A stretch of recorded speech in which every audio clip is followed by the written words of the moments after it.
નમસ્કાર, હું રચના ડીએનટીવી સમાચાર કક્ષમાં આપ સૌનું સ્વાગત કરું છું। જોઈએ એક નજર આજના મુખ્ય સમાચાર। જીતોની બિઝનેસ મીટમાં મુખ્યમંત્રીના કેન્દ્ર પર પ્રહારો। કેન્દ્ર સરકારે જ ભારતની આબરૂનું લીલામ કર્યું છે। બીજેપીના યુવા મોરચા દ્વારા કોઠી સ્થિત બીજેપીના કાર્યાલય ખાતે વિસ્તરણ કાર્યક્રમનું આયોજન। વિધાનસભાની ચૂંટણી માટે માંજલપુર બેઠક ખાતે તારીખ 2 યોજાનારી કોંગ્રેસની જાહેર સભાની તડામાર તૈયારીઓ। તો એનસીપીના 15 કાર્યકરો કોંગ્રેસમાં જોડાયા। હવે જોઈએ સમાચાર વિગતવાર। જૈન ઇન્ટરનેશનલ ટ્રેડ ઓર્ગેનાઇઝેશન જીતોના આજે યોજાયેલી બિઝનેસ મીટમાં અતિથિ વિશેષ પદેથી સંબોધતા મુખ્યમંત્રી નરેન્દ્ર મોદીએ વધુ એક વખત ગૌવંશ હત્યાનો મુદ્દો ઉછાળ્યો હતો। મોદીએ કહ્યું હતું કે ભારતની મહાન વિસારતનું નિર્માણ દેશના શાસકોએ નહીં પરંતુ ઋષિ મુનિઓએ કર્યું છે અને આ ભૂમિ ઉપર મહાવીર, બુદ્ધ, ગાંધીજી જેવા યુગ પુરુષોએ અહિંસાની સંસ્કૃતિ દ્વારા વિશ્વ ઉપર પ્રભાવ પાથરી શકાય છે એ પુરવાર પણ કર્યું છે। ત્યારે કેન્દ્રની કોંગ્રેસ સલ્તનત માંસ મટનની નિકાસ અને કતલખાનાને સબસિડી તથા પ્રોત્સાહનો આપી અબોલ પશુઓની કત્લેઆમ દ્વારા હિન્દુસ્તાનને દુનિયાનું સૌથી મોટું મટન નિકાસકાર બનાવવા માંગે છે। કેન્દ્ર સરકાર મટન બીફ માટેની પિંક રિવોલ્યુશનનું સપનું બતાવી રહી છે તેમ કહીને મુખ્યમંત્રીએ ઉમેર્યું છે કે ગુજરાત દેશનું પહેલું રાજ્ય છે જેણે સુપ્રીમ કોર્ટમાંથી ન્યાય મેળવીને ગૌવંશ હત્યા પ્રતિબંધનો કાયદો કર્યો છે। આવો જ કાયદો બનાવવા સુપ્રીમ કોર્ટે કેન્દ્ર સરકારને પણ જણાવ્યું છે કે પરંતુ કેન્દ્રની કોંગ્રેસ સરકાર તેનું પાલન કરવા તૈયાર નથી।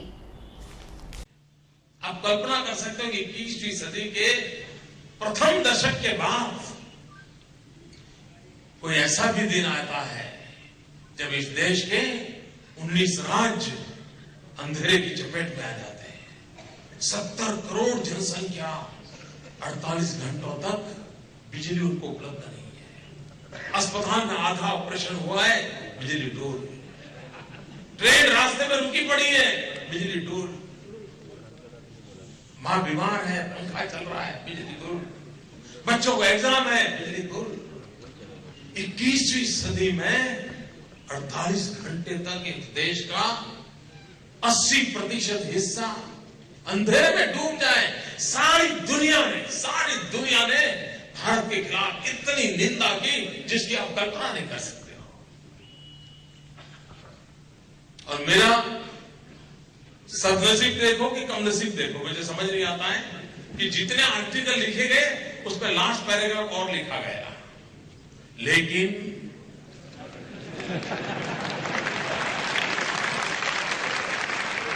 मैं केवल लेकिन क्या था, सारे वॉशिंगटन पोस्ट दीजिए, न्यूयॉर्क टाइम्स देख लीजिए, कोई भी दुनिया का अखबार लिख लीजिए, सबने हिंदुस्तान की धुलाई की और लास्ट में पैराग्राफ लगा। लेकिन इस संकट के बीच भी एक अकेला गुजरात था जहां बिजली जग रहा है।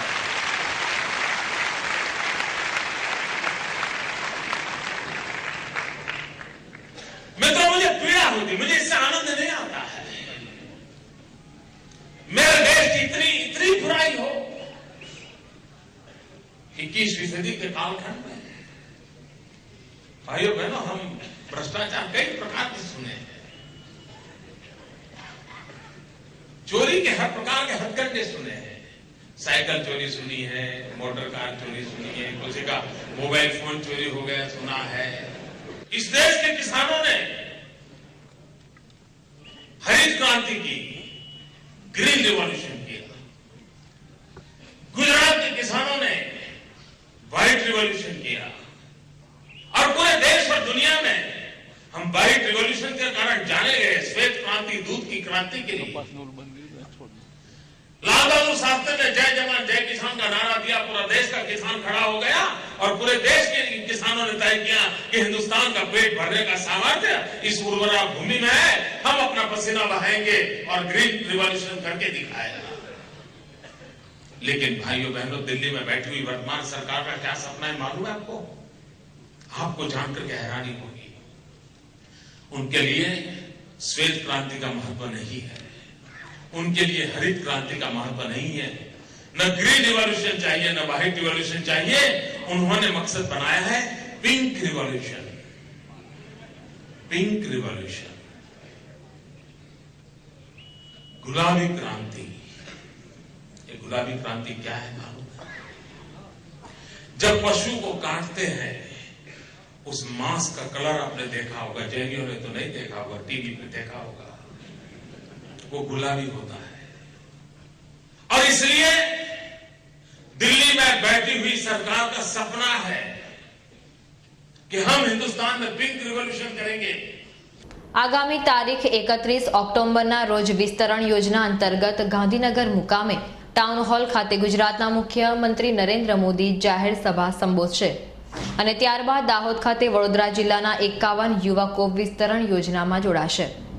આગામી વિધાનસભાની ચૂંટણીને ધ્યાનમાં રાખીને ગુજરાતના મુખ્યમંત્રી નરેન્દ્ર મોદી તારીખ 31મી ઓક્ટોબરના રોજ વિસ્તરણ યોજના અંતર્ગત ગાંધીનગર મુકામે ટાઉન હોલ ખાતે વિશાળ સભા સંબોધશે। ત્યારે ભાજપ યુવા મોરચાના યુવકો સીએમના કાફલા સાથે દાહોદ જશે, જેમાં વડોદરા જિલ્લાના યુવા મોરચાના 51 યુવકો જોડાશે અને ગુજરાતના વિવિધ વિસ્તારોમાં જઈને લોકોને મળી ભાજપની કામગીરી તેમજ કેન્દ્ર સરકારમાં ચાલતો ભ્રષ્ટાચાર વિશે લોકોને માહિતગાર કરશે। લોકોના પ્રાણ પ્રશ્નોને વાચા આપવાનો પણ પ્રયત્ન કરશે। વિસ્તરણ યોજના વિશે વધુ માહિતી આપતા જિલ્લા યુવા મોરચાના પ્રમુખ યોગેશ બારોટે વધુમાં જણાવ્યું હતું કે ગુજરાતમાં વિધાનસભાની ચૂંટણીના પડઘમ વાગી ચૂક્યા છે। વિવિધ રાજકીય પક્ષો પોતાના ઉમેદવારો પ્રચંડ બહુમતીથી જીતે તે અંગે વ્યૂહાત્મક નીતિઓ ઘડવા માંડ્યા છે। આગામી 2 નવેમ્બરના રોજ કોંગ્રેસ પ્રદેશ પ્રમુખ અર્જુન મોઢવાડિયા, શંકરસિંહ વાઘેલા, શક્તિસિંહ ગોહિલ, સિદ્ધાર્થ પટેલ, ભરતસિંહ સોલંકી તથા નરહરી અમીન માંજલપુર બેઠક માટે જાહેર સભા સંબોધશે, જેને અનુલક્ષીને ગતરોજ સમાજ સ્થિત અયપ્પા ગ્રાઉન્ડ ખાતે ચિન્નમ ગાંધીની અધ્યક્ષતામાં બેઠક યોજાઈ હતી।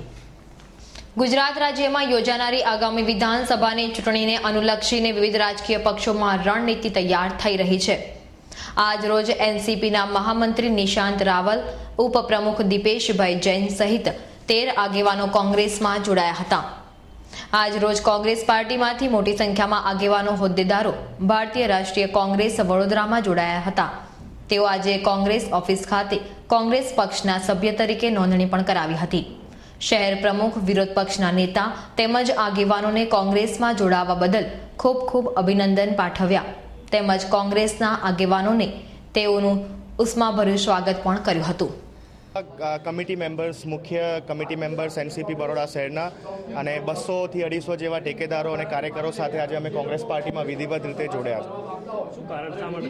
કોઈ સ્પેસિફિક કારણ નથી, કોઈ એવા મતભેદ નથી। અમને અમારા પૂર્વ પ્રમુખ શ્રી સાથે, એનસીપીના પ્રદેશ પ્રમુખ શ્રી બોસ્કી સાહેબ સાથે અમારે એવા કોઈ મતભેદ નથી। અમે અમારી સ્વેચ્છાએ એક પ્રોગ્રેસિવ સ્ટેપ લીધો છે। અમે માનીશું કે વડોદરા શહેરની जनता અને રાજકીય રીતે પણ રાજકીય પરિબળો આ વસ્તુને આવકારશે। અકોટા પોલીસ લાઇનની સામે આવેલી સરકારી અનાજની દુકાનમાંથી દુકાનદાર દ્વારા પૂરતા પ્રમાણમાં અનાજ ન આપવામાં આવતા સ્થાનિક ગ્રાહકોએ ભારે સૂત્રોચ્ચારો કરીને વિરોધ નોંધાવ્યો હતો। શહેરના અકોટા વિસ્તારમાં પોલીસ લાઇન સામે આવેલી મહાલક્ષ્મી પ્રોવિઝન સ્ટોર નામની સરકારી સસ્તા અનાજની દુકાન આવેલી છે। હાલ તહેવારોનો માહોલ ચાલી રહ્યો છે તેવા સમયે છેલ્લા કેટલાક સમયથી દુકાન માલિક દ્વારા દુકાન સમયસર ખોલવામાં આવતી નથી તેમજ અવારનવાર દુકાન બંધ રાખવામાં આવે છે। સ્થાનિક ગ્રાહકો અને રેશન કાર્ડ ધારકોને અનાજ પણ પૂરતા પ્રમાણમાં આપવામાં આવતું ન હોય સ્થાનિક રહીશોએ આજે દુકાને પહોંચી જઈ દુકાન માલિક વિરુદ્ધ ભારે સૂત્રોચ્ચારો કરીને વિરોધ નોંધાવ્યો હતો। અત્રે ઉલ્લેખનીય છે કે સરકાર દ્વારા ગરીબ અને મધ્યમ વર્ગ માટે સસ્તા દરે અનાજ પૂરું પાડવાના પ્રયત્નો કરવામાં આવે છે, ત્યારે આવા દુકાનદારો સહિત અનાજના કાળાબજારીઓ દ્વારા અનાજ વગે કરી અથવા વધુ માત્રામાં સંગ્રહ કરી પાછળથી ઊંચા ભાવે ગ્રાહકોને વેચવામાં આવે છે અને પીસાય છે સામાન્ય માનવી। દાંડિયા બજાર સ્થિત ખાનકાહે રિફાયા ખાતે શમા ઉર્સ નિમિત્તે મુસ્લિમ બિરાદરો દ્વારા સંદલ જુલુસ કાઢવામાં આવ્યું હતું। દાંડિયા બજાર સ્થિત ખાનકાહે રિફાયા ખાતે શમા ઉર્સની ઉજવણીના ભાગરૂપે મુસ્લિમ બિરાદરો દ્વારા સંદલ જુલુસ કાઢવામાં આવ્યું હતું। શહેરમાં શાંતિ એકતા જળવાઈ રહે તેવા આશય સાથે નીકળેલ જુલુસ મચ્છીપીઠ, નાગરવાડા સહિત વિવિધ વિસ્તારોમાં ફર્યું હતું અને ત્યારબાદ ઉર્સનો મેળો ઉજવાશે। આ ઉર્સના મેળામાં તમામ કોમના લોકો ઉત્સાહભેર ભાગ લેતા હોઈ કોમી એકતાનું વાતાવરણ સર્જાય છે। ગુજરાતમાં યોજાનારી આગામી વિધાનસભાની ચૂંટણીમાં socialist unity centre of India communist પોતાના 5 ઉમેદવારોને લઈને ચૂંટણીમાં ઝંપલાવશે। આ ઉમેદવારો આ ચૂંટણીમાં પ્રજાના પ્રશ્નોનો પડઘો પાડશે। આ ઉમેદવારો સત્ય માટે લડત લડીને ગુજરાતની પ્રજાના મુખ્ય પ્રશ્નો મોંઘવારી, શિક્ષણમાં સેમેસ્ટર પ્રથા તથા નારી અત્યાચાર સામે લડત આપશે. આજ રોજ એસયુસીઆઈ દ્વારા યોજાયેલ પ્રેસ કોન્ફરન્સમાં તેમના અગ્રણીએ મોદી સરકાર પર આકરા પ્રહારો કર્યા હતા. શહેરના જેતલપુર રોડ પર આવેલી ત્રિષા ગેલેરી ખાતે 2 દિવસીય પેઇન્ટિંગ એક્ઝિબિશનનું આયોજન કરવામાં આવ્યું હતું. શહેરના જેતલપુર રોડ પર આવેલી ત્રિષા ગેલેરી ખાતે divine love of Mirabai and કૃષ્ણાની થીમ પર કેનવાસ પેઇન્ટિંગના પ્રદર્શનનું આયોજન કરવામાં આવ્યું હતું. આ પ્રસંગે ચિત્રકલાના રશિયાઓ મોટી સંખ્યામાં ઉમટી પડ્યા હતા અને પેઇન્ટિંગ પ્રદર્શનીને મન ભરીને માણી હતી. આ હતા ત્યાર સુધીના સમાચાર. તાજા સમાચાર માટે આવતીકાલે આ સમયે ફરી મુલાકાત થશે. ત્યાં સુધી DN TVની સમગ્ર ટીમને રજા આપશો. નમસ્કાર.